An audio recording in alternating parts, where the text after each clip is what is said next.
A boa notícia é que chuva não vai faltar, pelo menos até o fim do ano.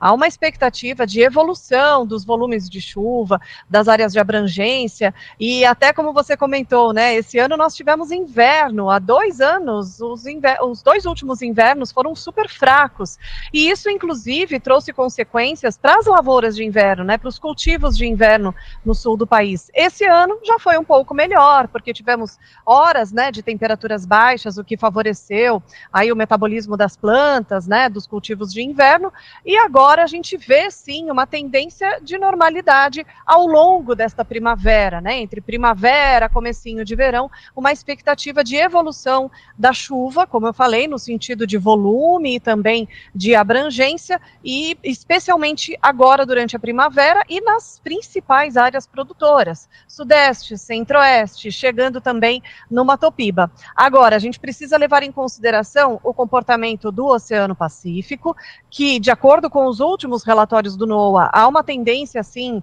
de manter frio, né, ou seja, uma tendência de consolidação aí do fenômeno Laninha, diferente do que muitos pensam, que o Laninha tira a chuva. Não, pelo contrário, nessa região produtora, sudeste, centro-oeste, o Laninha, ele ajuda. Por que ele ajuda? Porque é mais fácil a gente ter corredor de umidade bem informado, né, nessa época do ano, quando se tem Laninha, do que quando se tem El Ninho. Quando se tem El Ninho, a chance de onda de calor, bloqueio, é muito maior. Então, o Laninha, por enquanto, é favorável. Claro que a gente acende ali uma luzinha amarela para possíveis invernadas, porque o Laninha, historicamente, isso não é previsão, tá, pessoal? Historicamente, como se comporta a atmosfera no Brasil quando se tem um verão, principalmente com Laninha?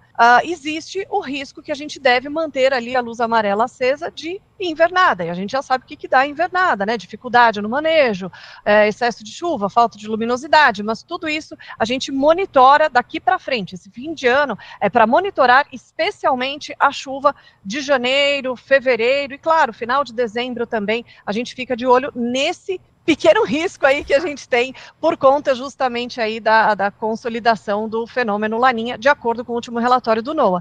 Você está ouvindo o Mundo Agro Podcast, o seu podcast semanal sobre o agro, para ouvir onde estiver. Apresentação, professor Rogério Coimbra.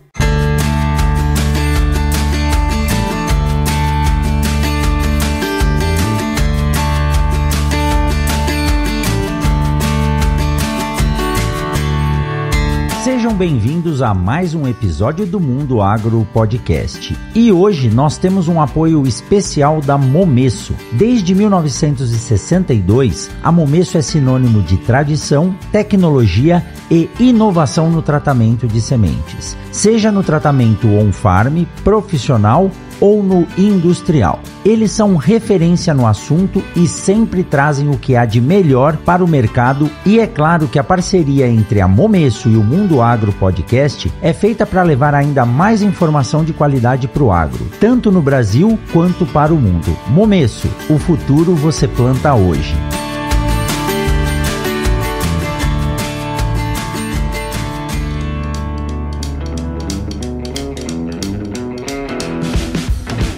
Começa agora mais um episódio do Mundo Agro Podcast, o seu podcast semanal sobre o agro para ouvir onde estiver e quando quiser. E no episódio de hoje, nesse início de safra, nada melhor do que falar sobre as tendências climáticas para esse período aqui em que a agricultura faz a diferença, pensando principalmente em chuva e temperatura. Nós viemos de 2 anos aí em que o clima deu aquela barrelada, como a gente pode dizer, e agora parece que entrou no normal. Parece. Vamos ouvir dos especialistas. E para isso eu chamo aqui a Desirê Brandt e o Alexandre Nascimento. Desirê já esteve aqui no episódio 277 em fevereiro de 2025 e agora está de volta para nos atualizar e deixar todo mundo afinadinho para essa safra que eu tenho certeza que vai ser um sucesso. Desirê e Alexandre, sejam muito bem-vindos ao Mundo Agro Podcast. Obrigada, professor. É um prazer falar com você novamente e com o seu público também. Prazer, professor, né? Muito lisonjeado aqui pelo convite. Vamos lá, vamos falar um pouquinho sobre meteorologia. Legal. E olha, eu não sei, posso estar errado, não é minha área, mas parece que nós voltamos a ter inverno esse ano, e isso é importante para a agricultura, porque quando a gente fala de inverno, isso, eu não sou tão antigo assim, mas a gente sempre ouve que quando tem inverno, quando esfria, as chuvas vêm de forma mais regulares, né? Então a gente tem que entender, nós estamos aqui no início do plantio, como é que vai ser o desenrolar dessas questões climáticas para essa safra 25-26. Lembrando aí que a gente tem plantio de soja, plantio de milho, nesse meio termo aí, colher a soja e plantar o algodão entre dezembro e janeiro. No ano passado nós tivemos um período de chuva muito longo aqui no Mato Grosso, no início do plantio do algodão, o que gerou algumas limitações de germinação e emergência da planta. E esse ano, nós estamos mais tranquilos ou não? Bom, depende, né? Se a gente estiver falando do risco de excesso de chuva, pode ter, sim, uma chuva em excesso, especialmente nas áreas mais ao norte, Mato Grosso, mas ainda não é algo que a gente possa ter como um grande risco, né? A boa notícia é que chuva não vai faltar, pelo menos até o fim do ano. Há uma expectativa de evolução dos volumes de chuva, das áreas de abrangência, e até como você comentou, né? Esse ano nós tivemos inverno, há 2 anos, os 2 últimos invernos foram super fracos, e isso inclusive trouxe consequências para as lavouras de inverno, né? Para os cultivos de inverno no sul do país. Esse ano já foi um pouco melhor, porque tivemos horas, né, de temperaturas baixas, o que favoreceu aí o metabolismo das plantas, né, dos cultivos de inverno, e agora a gente vê sim uma tendência de normalidade ao longo desta primavera, né, entre primavera, comecinho de verão, uma expectativa de evolução da chuva, como eu falei, no sentido de volume e também de abrangência, e especialmente agora durante a primavera e nas principais áreas produtoras, Sudeste, Centro-Oeste, chegando também no Mato Piba. Agora, a gente precisa levar em consideração o comportamento do Oceano Pacífico, que, de acordo com os últimos relatórios do NOAA, há uma tendência, assim, de manter frio, né, ou seja, uma tendência de consolidação aí do fenômeno Laninha, diferente do que muitos pensam, que o Laninha tira a chuva, não, pelo contrário, nessa região produtora, Sudeste, Centro-Oeste, o Laninha, ele ajuda. Por que ele ajuda? Porque é mais fácil a gente ter corredor de umidade bem informado, né, nessa época do ano, quando se tem Laninha, do que quando se tem El Ninho. Quando se tem El Ninho, a chance de onda de calor, bloqueio, é muito maior. Então, o Laninha, por enquanto, é favorável. Claro que a gente acende ali uma luzinha amarela para possíveis invernadas, porque o Laninha, historicamente, isso não é previsão, tá, pessoal? Historicamente, como se comporta a atmosfera no Brasil quando se tem um verão, principalmente com Laninha? Existe o risco que a gente deve manter ali a luz amarela acesa de invernada, e a gente já sabe o que dá invernada, né? Dificuldade no manejo, excesso de chuva, falta de luminosidade, mas tudo isso a gente monitora daqui para frente. Esse fim de ano é para monitorar especialmente a chuva de janeiro, fevereiro e, claro, final de dezembro também. A gente fica de olho nesse pequeno risco aí que a gente tem por conta justamente aí da consolidação do fenômeno Laninha, de acordo com o último relatório do NOAA. O que acontece agora em setembro, né? Há uma expectativa do início, como o Ale falou ontem em uma reunião, né? É o princípio do princípio. É o início de tudo. Agora em setembro, principalmente ao longo da segunda quinzena, para Mato Grosso também, tá?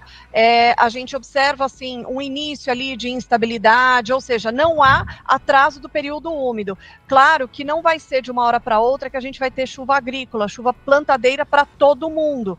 Então, o que vai acontecer ao longo da segunda quinzena vai ser um plantio de forma escalonada. Conforme a chuva vai evoluindo, o plantio segue avançando, tá? Perfeito.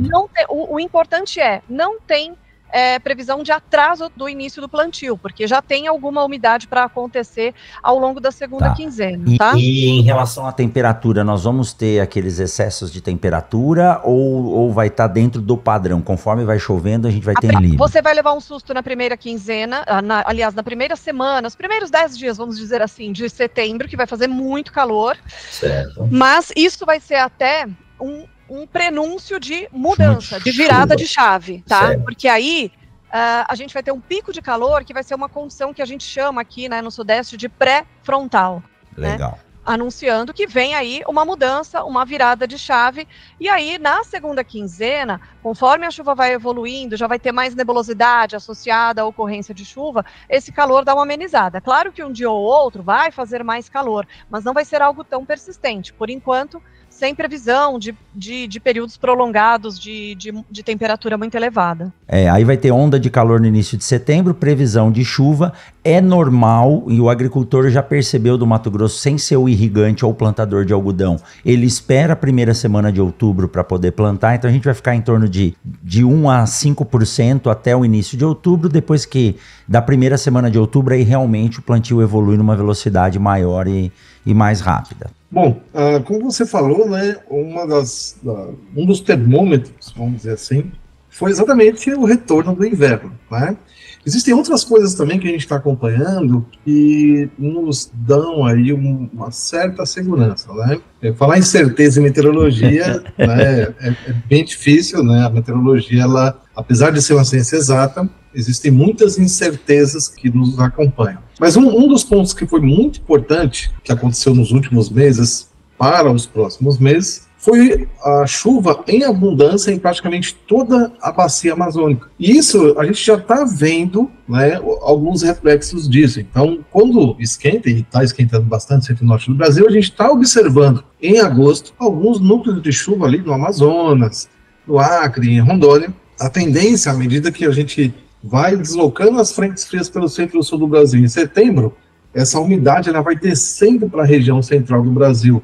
Ou seja, a gente está dentro de um ciclo completamente dentro da normalidade. Quando a gente estudou meteorologia lá atrás, né, não cabe dizer há quanto tempo atrás, mas enfim, quando a gente estudou tempo lá atrás, a gente aprende exatamente isso. Olha, o início da primavera é o momento que a umidade amazônica começa a descer em direção à região central do Brasil e a gente começa a observar as primeiras pancadas de chuva. E é exatamente isso que está acontecendo esse ano, tá? Mas como a Desirê falou, uma vez que a gente está com um Pacífico mais frio do que o normal, as condições de Atlântico estão bem favoráveis e tem todo esse cenário, né, de umidade disponível, lá na frente, em janeiro, né, até mesmo no final de dezembro, a chance da gente ter invernada, ela é bem grande. Então, eu sempre brinco, né, eu sei que às vezes é difícil falar com quem sofreu na pele, mas é um perrengue mais chique, né? Eu acho que o perrengue mesmo é quando falta água. Eu concordo. Então, acho que esse ano, né? Eu concordo, viu, Alexandre? É isso que a gente está esperando. E é interessante isso que vocês estão pontuando, porque nós passamos por 2 anos em que nós vimos realmente uma falta de água na região amazônica. Parece que a umidade não chegava e não concentrava ali até para encher os rios, né? E agora o contrário. Então, exato, a presença da umidade na região amazônica, e aí, por favor, vocês me corrijam, é o que permite que essa massa de ar úmido comece a descer. Quando ela encontra a cordilheira, ela não consegue passar e ela joga a chuva aqui para a região centro-oeste e principalmente para a região sudeste e sul do país. É isso. Sim, para poder chover no interior do Brasil, a gente precisa da umidade da Amazônia. Perfeito. Ela não desce, não adianta ter frente fria avançando, sistema de baixa pressão, que não vai formar nuvem de chuva, pelo menos não de forma eficiente, né, para o desenvolvimento da agricultura. Certo. Olha, e outro efeito também que a gente está observando, que tem tudo a ver com tudo isso que a gente está falando, né, o número de queimadas esse ano ele está cerca de 50% menor do que o ano passado. Exato. Então, a própria bacia amazônica, o Pantanal... Por presença da chuva e das baixas temperaturas, né? Baixas não, né? Temperaturas não tão altas, né? Exato. O ano passado, por exemplo, a gente teve, 5, 6, em alguns momentos 8 graus mais alto do que o normal, não um dia, semanas. Né? Dessa vez a gente teve poucos dias quentes, intercalando com semanas mais frias. Então, quer dizer, a gente está mais dentro do normal mesmo.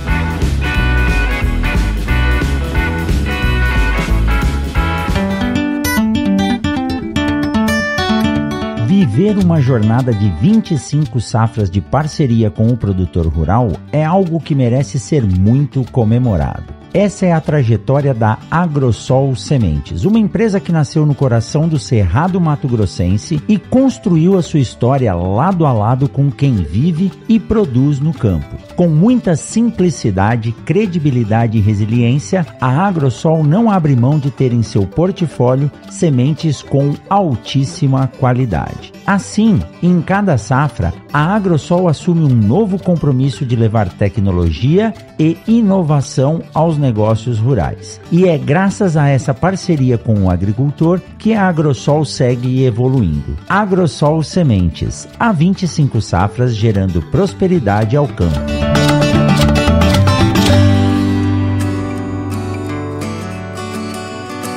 Beleza, bom, aqui no Mato Grosso, que é onde eu tô, a gente já percebeu aí uma disponibilidade de chuva no início, o plantio tá avançando. Vamos lá para baixo agora, vamos falar da região sul do país.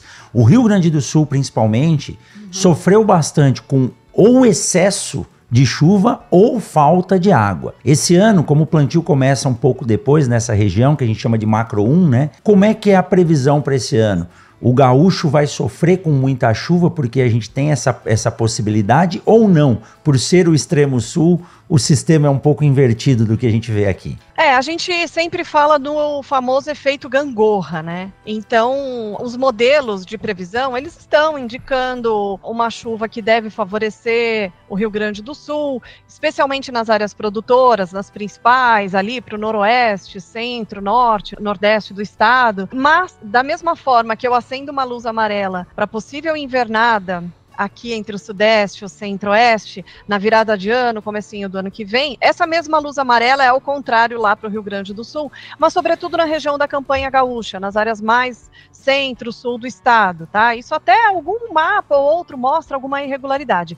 Por enquanto, não tem previsão de algo muito extremo, mas pode acontecer sim. Enquanto a chuva estiver muito concentrada na porção centro e norte do país, eventualmente a gente pode ter alguns bolsões de seca ali, alguma estiagem regionalizada, tá? Por enquanto não tem previsão de algo extremamente severo, tá? Mas sim existe o risco de algumas áreas ali terem alguma falha na chuva entre a virada do ano e o comecinho do ano que vem, por conta, claro, né? Se tiver, não dá para chover muito ao mesmo tempo em todas as áreas do Brasil. E dos 3 estados do sul do país, quem mais sente esse efeito gangorra é especialmente o Rio Grande do Sul e, sobretudo, a região da campanha, as áreas do centro e sul do estado. Olha, realmente, né, a gente sempre conversa que nós temos um gaúcho da fronteira na equipe.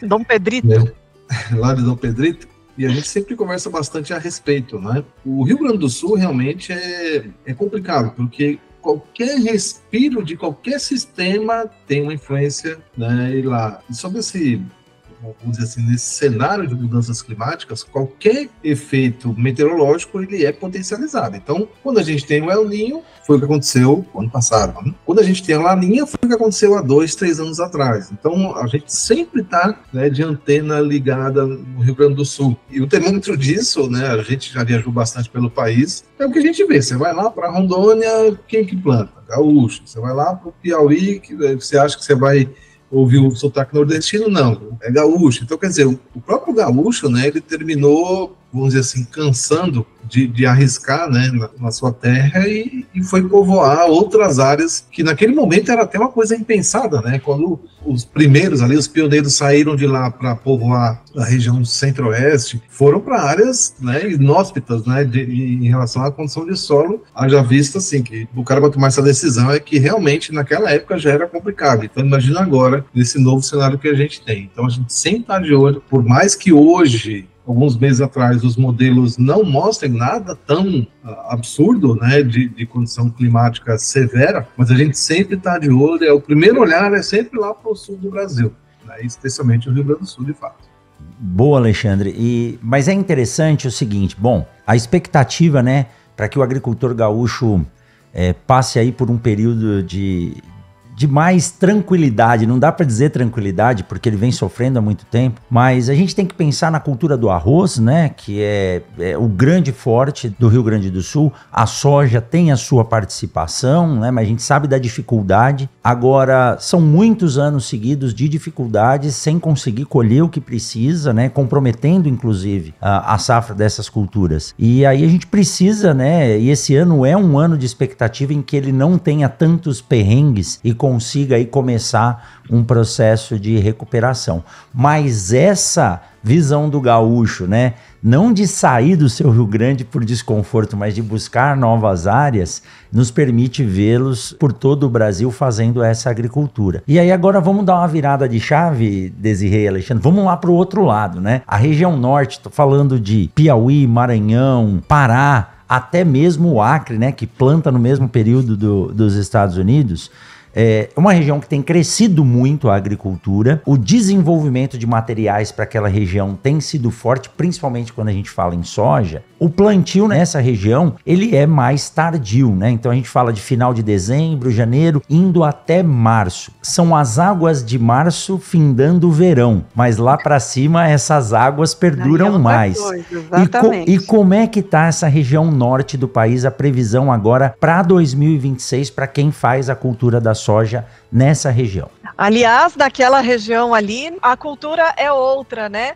A cultura é mais sobre o dia 19 de março. É isso aí. São José. Ali é o dia de São José o importante. Se chove nesse dia em uma região específica, né? Se chover no dia 19 de março em Quixeramobim, que fica no centro ali do Ceará, é sinal de que tem aí uma boa expectativa, né? De umidade para aquelas áreas. E olha, quando se fala em um verão aqui no Brasil, né? Sob uma condição de um Pacífico mais frio, consolidando ou não o Laninha, o Pacífico já está frio, tá? E ele não vai esquentar de uma hora para outra. Isso vai nos dar o sintoma, né, de Laninha.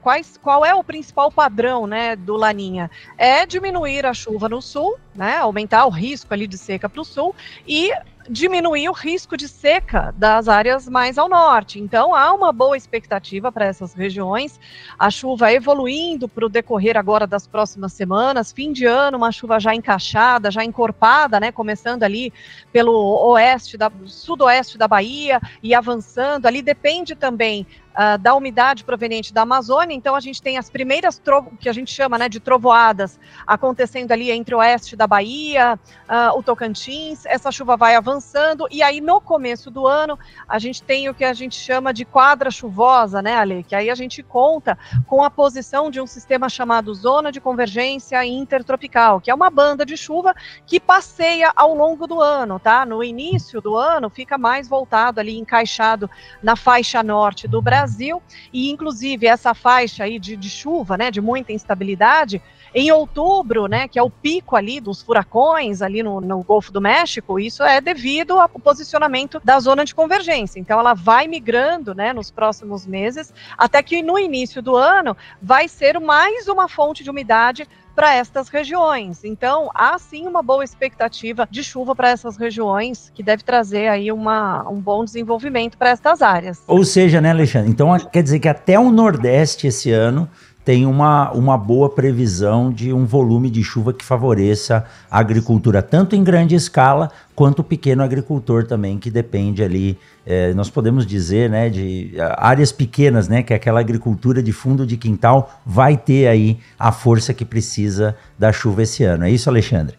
E se tratando de Pacífico, né, a gente já tem esse direcionamento para essa condição. E as condições de Atlântico, elas são, pelo menos em princípio, muito boas, né? A gente está com um Atlântico tropical sul quente e é lógico, né? Isso às vezes muda um mês ou outro, mas na média ele está mais quente do que o normal. E se ele ficar mais quente do que o Atlântico tropical norte, né, aí você tem aí uma condição de bastante chuva. O ano passado não foi tão bem assim, tá? Mas esse ano a expectativa é de que fique tropical sul mais quente do que o tropical norte, e aí isso faz com que a ZCIT, como a Desirê falou, a zona de convergência intertropical, ela desça um pouquinho mais, e aí ela se posiciona de tal forma que a gente tem essas condições aí, né, e pelo menos o que tudo indica é mais ou menos por aí esse ano. Legal. E, bom, a gente vendo essa discussão, né, de previsão de chuva, frio.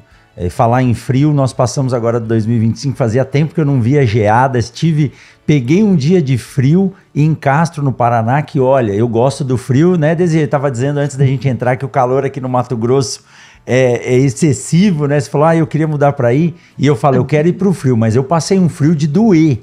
Então, nós pegamos geada esse ano. Essa variação, chove, não chove, esquenta, esfria, isso tem mudado muito. A gente acabou de falar que essa safra que aqui no Mato Grosso começava dia 15 de setembro e até o final de setembro, muitas vezes a gente já tinha mais de 50% do plantio, ela está indo mais para frente, para outubro. Como que o agricultor pode se orientar ou o que ele deve fazer para ser mais assertivo no momento do plantio?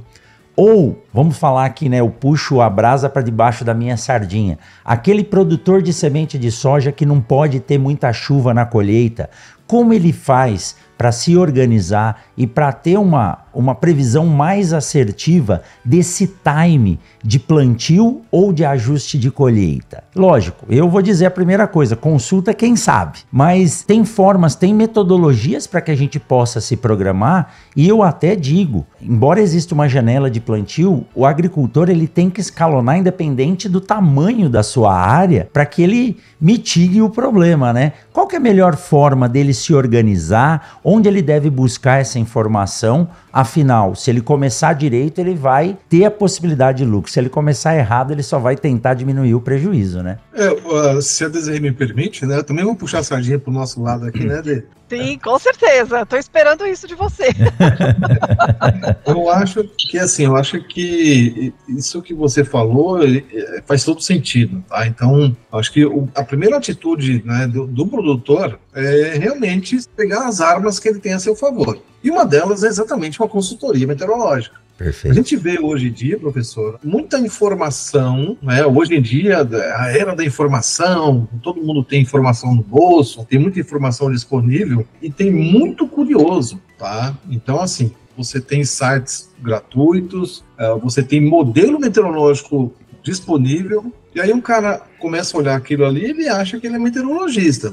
Pessoal, desculpa, né? A gente não estudou 4 anos à toa. Então, assim, eu acho que você tem uma consultoria, né, homologada no Conselho Regional de Engenharia, que está dentro do CREA, né? E você ter, né, uma condição dessa ao seu lado, é lógico, existem incertezas, números, né? A meteorologia ela tem um grau de liberdade, né? A gente sempre fala, a borboleta bate as asas lá no Índico, tá formando furacão aqui no litoral de São Paulo, né? Mas enfim, se tá ruim com a gente, cara, vai ficar muito pior sem a gente. Fazer previsão olhando o retrovisor, fazer previsão, né, achando que você virou meteorologista aí, ou olhando o site, cuidado.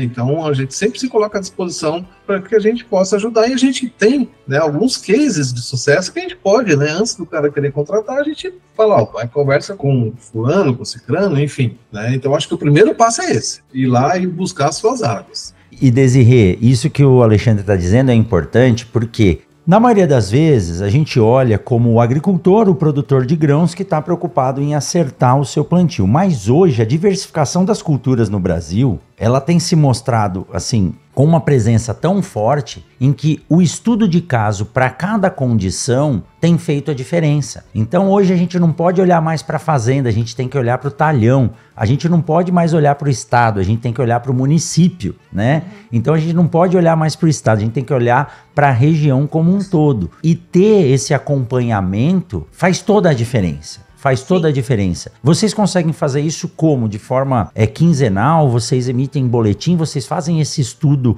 específico para a propriedade, para o grupo ou para a cultura? O nosso atendimento ele é extremamente personalizado. Primeiro que a gente tem o grupo com os nossos clientes. Esse grupo ele funciona ali 24 horas. Qualquer dúvida que o nosso cliente venha a ter, ele chama ali, ou ele recebeu alguma notícia. Nossa, vai ter bloqueio atmosférico, meu Deus, e agora? Acabei de plantar, ele joga ali no grupo, pergunta, a gente na hora responde. Quando a gente vê que é algo até um pouco mais sério, assim, a gente chama já uma call para uma conversa ali, para esclarecer, para direcionar melhor. E normalmente na nossa rotina, né, vamos dizer assim, de atendimento, né, a maioria, né, dos nossos clientes, eles recebem boletins semanais, com previsão para as próximas 6 semanas e com detalhamento maior para a região dele, para o latilon dele, tá? Então a gente produz ali gráficos de chuva e de temperatura para os próximos 30, 60 até 180 dias. Mensalmente a gente faz reuniões ou até mesmo tem cliente que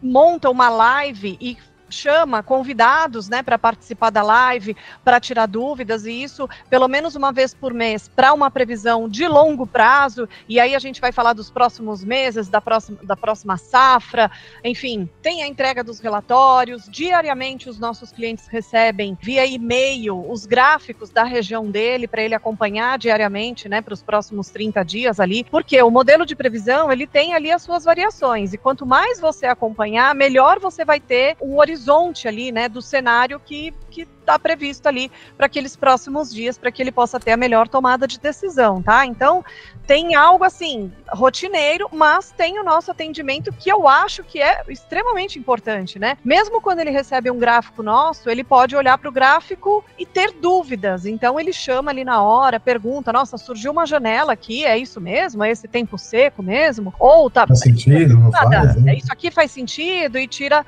a dúvida ali naquele momento, né? E muitas vezes também, professor, o Alexandre estava falando, a gente tem acesso, né? Todo mundo tem acesso a qualquer tipo de informação, tem modelo gratuito na internet, mas você pode encontrar ali mapas na internet, ou eu posso te entregar, né, um mapa em que você vai identificar a área onde vai chover, e ali do lado tem uma escala onde você identifica a quantidade de chuva. Mas e a qualidade dessa chuva? Exato. Esse mapa não te conta, né? É uma chuva pontual? Vai cair tudo de uma vez em um dia, o restante do mês não vai mais chover? Vai ser uma chuva bem distribuída? Vai ser, de fato, uma chuva abrangente? Ou ela vai ser, né, em pontos localizados? Enfim, então toda essa qualidade da chuva, isso tudo a gente traz na conversa com o meteorologista. E essa conversa, semanalmente, os nossos clientes recebem, né, através de vídeos que a gente grava semanalmente para esses clientes. E claro, recebeu o vídeo, tive uma dúvida, chama ali no grupo, né, que a gente tem de WhatsApp, que eu acho que hoje, nossa, acho que ninguém mais vive sem, né? E aí, ali rola uma conversa, instantaneamente a gente já responde, né? Conversa comigo, conversa com o Alexandre, conversa com o Paulo e Tchutchuri, quem tiver ali à disposição vai sanar a dúvida do nosso cliente, ninguém fica ali com dúvida de nada. Desirê, Alexandre, eu vou entrar num ponto aqui, pode ser que nos critiquem muito, mas a gente roda e as coisas acontecem, então vale a pena falar isso, não sei se vocês ouviram também, mas vamos lá. Bom, meus pais estão morando no litoral de São Paulo agora, e recentemente minha mãe ter tido medo do vento, porque é um conjunto de prédios, e a gente tem percebido que talvez essas variações, né, de entrada de massa fria com calor, isso causa um desequilíbrio de pressão e realmente os ventos no Brasil têm se tornado mais fortes. Eu acompanho muito a aviação, gosto da aviação, não sou piloto, mas a gente depende, então você ouve muitos pilotos dizendo que as condições de pouso têm sido mais desafiadoras porque os ventos estão mais fortes. Aqui no Mato Grosso, e eu quando estudei em Botucatu, eu peguei o pico do plantio direto, que hoje é realidade, nossos alunos, às vezes eles saem sem saber o que é um plantio convencional, e olha só que paradigma, que como é a evolução e como você vê o agricultor se adequando às condições. A cobertura de solo, a palha, é o que fez a agricultura tropical se desenvolver e colocar o Brasil no patamar que nós estamos. E eu vi alguns agricultores aqui, no momento do plantio, desde que seja um plantio já mais avançado, que tenha passado esse período de possibilidade de veranico, ele começou a usar um equipamento na semeadora chamado de limpa-trilho. São como se fossem duas engrenagens que elas vão tirando a palha de cima da linha de semeadura para que a semente possa germinar, emergir e a plântula possa se desenvolver bem. E aí eu comecei a questionar isso. Falei, mas por que tirar a palha? Eu falei, professor, no início da chuva a gente tem que deixar. Como o milho é colhido aqui na área e não tem chuva no período seco no Mato Grosso, a palha do milho não se degrada. Quando a semente de soja germina e emerge, aquela plântula, ela fica muito suscetível ao contato com a cana do milho que está ali no meio. E o excesso de vento no momento da formação da lavoura faz com que essas plântulas balancem, raspem na palha de milho e acabe matando a plântula. Então, uma falha na soja, são 3 a 4 sacos a menos lá no final da lavoura, né? E aí me chamou a atenção o vento influenciando numa condição de plantio. Nós estamos mesmo tendo esse excesso, né, ou essa mudança de presença, né, de ventos fortes em alta velocidade, e nesse ano aqui essa condição vai permanecer? Isso é uma realidade hoje, Alexandre? Nunca tinha falado isso para ninguém, hein? Primeira vez aqui, viu? Professor, como você disse, é um assunto polêmico, não é? Mas se alguém tiver outra explicação, né, é só entre em contato com o professor e agende, né, uma nova entrevista. Olha, a gente está vivenciando coisas, como você mesmo está falando, né? Você nunca falou sobre isso. A gente está vivenciando coisas nunca antes faladas, né? Quando eu estudei também, lá atrás, a gente ficava, na aula de climatologia, o professor falava assim, olha, o lugar do planeta que mais chove é lá na Índia, durante as monções, e chega a chover aí 600, 800 milímetros no mês. Trazendo essa realidade aqui para o Brasil, o lugar que mais chovia era lá no Marajó, né, lá no norte do Pará, que também é algo aí, eu não me lembro exatamente que mês, se é março ou se é abril, mas é algo em torno aí de 500 a 600 milímetros no mês mais chuvoso. Pois bem, em uma madrugada choveu isso no litoral norte de São Paulo. Como é que eu explico isso? A cidade de São Paulo, ela sempre teve temporal, né? Sempre tem aquela história, né? Ela sempre teve temporal, sempre teve ventania, sempre faltou luz. Ok. Registro nunca tinha ocorrido de ventos acima de 100 km por hora. Em outubro de 2023, houve uma tempestade por ventos de 107 km por hora, nunca antes registrados, e a gente ficou, né? A cidade ficou no caos total. Eu mesmo fiquei uma semana sem energia e teve gente que ficou mais tempo. Aí, né, mais uma vez, vem aquela história, mas isso, né, aconteceu agora só daqui a 30 anos. No ano seguinte, em novembro, bateu o recorde, 108 km por hora. E aí você está falando agora, né, dessa questão dos seus pais lá no litoral de São Paulo, e isso vem acontecendo, né? Então a gente está vivenciando o nunca mais, né? Nunca mais vai acontecer e acontece amanhã. Uma frequência muito maior, né, do que se esperava, né, nesse intervalo. Exatamente. Então, o próprio Rio Grande do Sul, porque lá em 1950, não me lembro agora, teve uma cheia no Guaíba, ok, mas, cara, não foi na magnitude do que foi, e a gente de lá para cá... E não foi no período que foi, né? Porque foi ao longo de um período, e ali no Rio Grande do Sul foram algumas horas, vamos dizer assim. Então, é assim, ok, eu concordo que é polêmico, eu concordo que, né, mexe com os brilhos de muita gente, mas... É uma realidade, né, Alexandre? Exatamente, não tem o que contestar. A não ser que, né, como eu falei, eu convido, né, alguém... A gente está falando da realidade, de estar no campo e acompanhando. Agora, a gente tem que evoluir, né? Você vai ficando mais velho, você vai passando a entender que por mais que você tenha algumas convicções, mudá-las não vai fazer mal para ninguém, só vai melhorar você. Eu, durante muito tempo, eu fui muito reticente quanto à condição de aquecimento mesmo das regiões. Só que eu sinto isso na pele hoje. Até comentei, acho que com a Desirê, quando a gente gravou lá no 277, eu não sei se foram os espelhos d'água das 3 usinas que fizeram aqui no Rio Telespires, ou se foi realmente essa questão de presença de El Ninho, mas nós passamos noites aqui no Mato Grosso, e eu moro afastado da cidade, no inverno, né? Que aqui não é inverno porque é frio, é inverno porque não chove. Mas mesmo assim, em julho, tinha 1 ou 2 dias da semana que a temperatura noturna chegava a 10, 12 graus. E nós marcamos 38 graus às 11 horas da noite aqui. Então, assim, há um aquecimento. Isso está às nossas vistas, né? Agora, o que a gente pode fazer para contornar isso? Primeira coisa, eu estou vendo que o agricultor está fazendo. Ele está ajustando o período de plantio, porque a água é um condicionador térmico. Então, ele traz mais segurança quando ele planta a partir do momento que aquela bacia hidrográfica recebeu água suficiente para diminuir a variação de temperatura.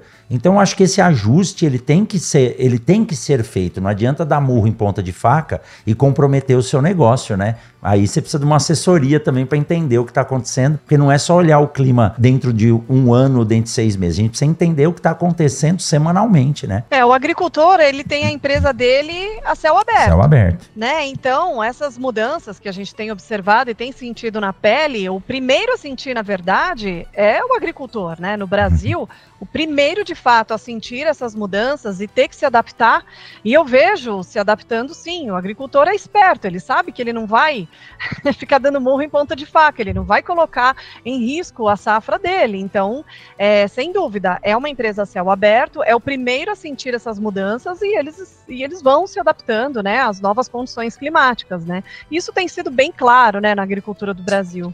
Exato.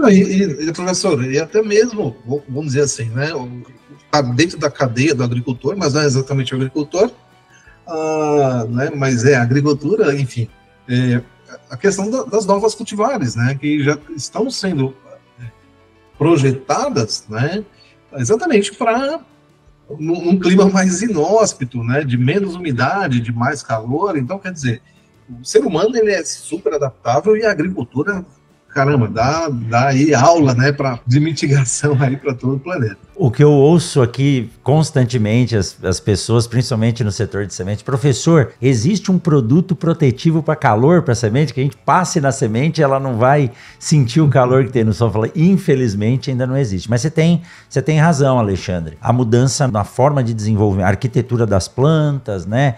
O milho com folhas mais eretas que possam captar mais luz, redução de ciclo na cultura da soja, um algodão mais resiliente aí podendo ser plantado com um número maior de plantas para mitigar o problema de uma planta só ter que produzir muito. Isso é uma questão de adaptação. Mas o que é notório, está esquentando e a gente tem que ter orientação, tecnologia à disposição e principalmente previsibilidade. É lógico, como você disse, né? No clima a gente não consegue ser 100% assertivo, mas olhando um pouco no retrovisor e com um farol iluminando mais longe, a gente consegue mitigar esse erro aí. E no frigir dos ovos nós estamos tratando de segurança alimentar, né?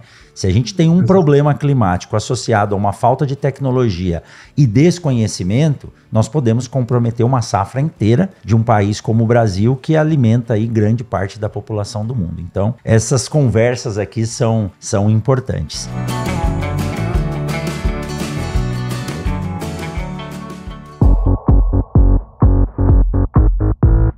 Siga o Mundo Agro Podcast nas redes sociais.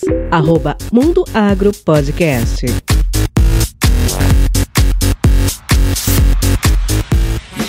Desirê, Alexandre, olha, eu queria agradecer mais uma vez. Eu queria que vocês viessem todos os meses aqui, né, pra gente fazer uma previsão mais curta, mas eu aprendo muito ouvindo com vocês e posso dizer, eu fico mais calmo, mais tranquilo, porque com toda a tecnologia hoje a gente consegue ter um ajuste mais fino quando se fala de chuva, temperatura e agora, quem sabe, a gente começa a falar de vento também, né? Muito obrigado, viu? Professor, eu quem agradeço mais uma vez o convite, foi ótima a nossa conversa, pode contar com a gente sim, fique à vontade, assim que convidar a gente vem, né, Ale? Exatamente, anote-se, coloca à disposição sempre e conte com a gente aí, a gente está no dia a dia estudando, reestudando, se também adaptando, né, essas novas condições do tempo e pode contar com a gente, pessoal. Legal. Olha, eu gosto muito do time da Notos pela assertividade. Tenho vários amigos que são clientes de vocês. Toda hora que aparece aqui, eles nos ligam, né? Parabenizando aí pelo bate-papo e vamos fazer um acordo, né? Assim que virar o ano, passar o ano novo, quando chegar janeiro, a gente conversa novamente para falar tanto da finalização da safra de milho, algodão e também comentar sobre as culturas de inverno, que vai ser o próximo passo aí para 2026. Desirê, tá marcado, né? Combinado. Bom, quem quiser entrar em contato com a Notos, o Thiago tá deixando aqui embaixo o site, mas não tem muito segredo, né? Basta colocar Notos com dois T's. Com 2 T's, é isso aí. Colocou Notus no Google, você vai conseguir encontrá-los, mas tem aqui na descrição desse episódio também a linha direta de comunicação com eles. Desirê, Alexandre pela primeira vez, espero que volte mais vezes também. Muito obrigado. E as corridas, Desirê, continuam ou não? Acabei de fazer uma maratona, tô de olho na próxima. Coisa boa, vamos, viu? Né? Eu machuquei meu pé, mas já tô melhorando, já voltando. É um clássico, já você tá de volta. A gente vai convivendo com isso, legal. Muito obrigado, que essa safra aqui nos traga boas colheitas, que o Brasil continue permanecendo aí como protagonista em tecnologia, desenvolvimento e agricultura resiliente. E é lógico, a tecnologia sempre nos ajudando a ser mais assertivo e fazendo com que o agricultor seja sustentável do ponto de vista da rentabilidade e da produção. Obrigado, Desirê, obrigado, Alexandre. Obrigada, um abraço a todos e até a próxima. Até a próxima, pessoal. Valeu. E você que ficou aqui até agora, lembra de dar 5 estrelas no Spotify. Isso ajuda esse episódio aí cada vez mais longe, a gente levar essa informação do agro. Lá no YouTube, lembre de clicar em hypar. O YouTube também joga esse vídeo para mais pessoas e a gente consegue comunicar o agronegócio de uma melhor forma. Isso aqui não é feito sozinho, então eu quero agradecer o Thiago, nosso editor, e o time de estagiários aqui do grupo de pesquisa em sementes, do projeto de extensão, a Juliana e a Gabriela, que fazem toda a ação por trás do Mundo Agro Podcast para que ele possa acontecer. E na semana que vem, a gente se encontra aqui novamente em mais um episódio do Mundo Agro Podcast. Valeu, um forte abraço, até mais, tchau, tchau.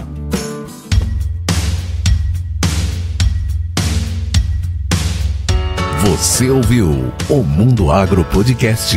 Informações, novidades e muito mais. Mundo Agro Podcast, para ouvir onde estiver.